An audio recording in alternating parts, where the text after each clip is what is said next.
Gautam Gambhir Indian cricket team പരിശീലകൻ. രാഹുൽ ദ്രാവിഡിന്റെ പിൻഗാമിയായാണ് ഗംഭീറിന്റെ നിയമനം. Sports ഡെസ്കിൽ നിന്ന് അനിൽ വാസുദേവ് വിവരങ്ങൾ നൽകും. അനിൽ, അപ്രതീക്ഷിതമായൊന്നും സംഭവിച്ചില്ല. നമ്മൾ കരുതിയതുപോലെ തന്നെ ഗംഭീറിന് നറുക്ക് വീഴുന്നു, ഗംഭീറിന് ചുമതല കൈമാറുന്നു, തീരുമാനം ജയ്ഷ പ്രഖ്യാപിക്കുന്നു.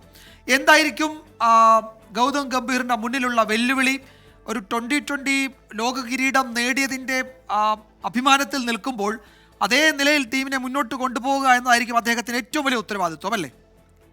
തീർച്ചയായും അങ്ങനെ തന്നെയാണ്. ഗൗതം ഗംഭീർ എന്ന ഒറ്റ പേര് മാത്രമാണ് BCCIക്ക് മുന്നിലാണ് ഉണ്ടായിരുന്നത് എന്നാണ് നമുക്ക് മനസ്സിലാവുന്നത്. നേരത്തെ WB രാമൻ അടക്കമുള്ളവരുടെ അപേക്ഷിച്ചിരുന്നു എന്നെങ്കിൽ പോലും ഗൗതം ഗംഭീറിന് ആ പേരിലേക്ക് എത്താൻ അധികം താമസം വേണ്ട എന്നുള്ളത് മാത്രമായിരുന്നു. അല്ലെങ്കിൽ ആ പ്രഖ്യാപനത്തിലേക്ക് അധികം താമസമില്ല എന്ന് തന്നെയാണ് നമ്മളെല്ലാവരും കരുതിയത്. ആ കരുതിയത് തന്നെ സംഭവിക്കുകയും ചെയ്തു. ഗൗതം ഗംഭീർ പോലും അങ്ങനെ ഒരു നിബന്ധന അപ്ലൈ ചെയ്യണമെങ്കിൽ താൻ മാത്രമേ തന്നെ കോച്ചാക്കണമെന്നൊരു നിബന്ധന പോലും വെച്ചിരുന്നു എന്നുള്ള റിപ്പോർട്ടുകൾ ഉണ്ടായിരുന്നു. എന്തായാലും അങ്ങനെ രാഹുൽ ദ്രാവിഡിൻ്റെ പിൻഗാമിയായി ഗൗതം ഗംഭീർ വരികയാണ്. സൗമ്യതയുടെ മുഖമായിട്ടാണ് രാഹുൽ ദ്രാവിഡിനെ എല്ലാവരും വിശേഷിപ്പിക്കുന്നത്.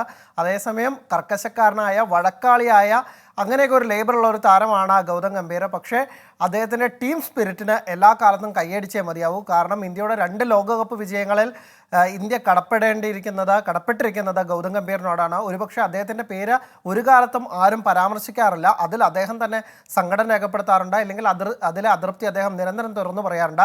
2007 ലോകകപ്പിലും 2011 ഏകദിന ലോകകപ്പിലും ഇന്ത്യ കിരീടം നേടുമ്പോൾ ടീമിൻ്റെ ടോപ്പ് സ്കോറർ, ഫൈനലിലെ ടോപ്പ് സ്കോറർ ഗൗതം ഗംഭീർ ആയിരുന്നു. പക്ഷേ ആ അർഹിച്ച അംഗീകാരം അദ്ദേഹത്തിന് കിട്ടുമായിരുന്നില്ല.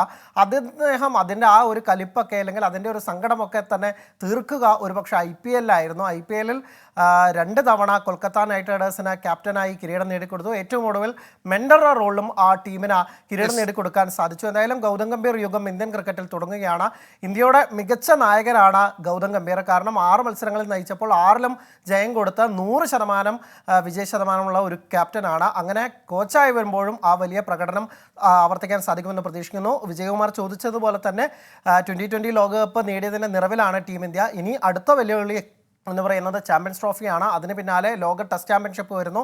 ഇന്ത്യ ഏറെക്കുറെ ഫൈനലിലേക്ക് കടക്കുമെന്ന് തന്നെ നമുക്ക് പ്രതീക്ഷിക്കുന്നു. ഇത് രണ്ടായിരിക്കും ഗൗതം ഗംഭീറിന് മുന്നിലുള്ള പ്രധാന വെല്ലുവിളികൾ. അത് ഗൗതം ഗംഭീറിൻ്റെ ആ ടീം സ്പിരിറ്റിന് മുന്നിൽ ഇല്ലത്തിൽ അദ്ദേഹത്തിൻ്റെ ഒരു ഒട്ടും വിട്ടുകൊടുക്കാനുള്ള മനോഭാവത്തിന് മുന്നിൽ നമുക്ക് കീഴടക്കാമെന്നാണ് നമ്മൾ പ്രതീക്ഷിക്കുന്നത്. വിജയകുമാർ. യെസ്, ചാമ്പ്യൻസ് ട്രോഫിക്ക് വേണ്ടി ടീമിനെ സജ്ജമാക്കുക എന്നതായിരിക്കും അദ്ദേഹത്തിൻ്റെ ഗംഭീറിൻ്റെ ആദ്യത്തെ ഉത്തരവാദിത്വം, ആദ്യത്തെ ചുമതല എന്ന് കരുതാം. സ്പോർട്സ് ഡെസ്കിൽ നിന്ന് അനിൽ വാസുദേവാണ് വിവരങ്ങൾ നൽകിയത്.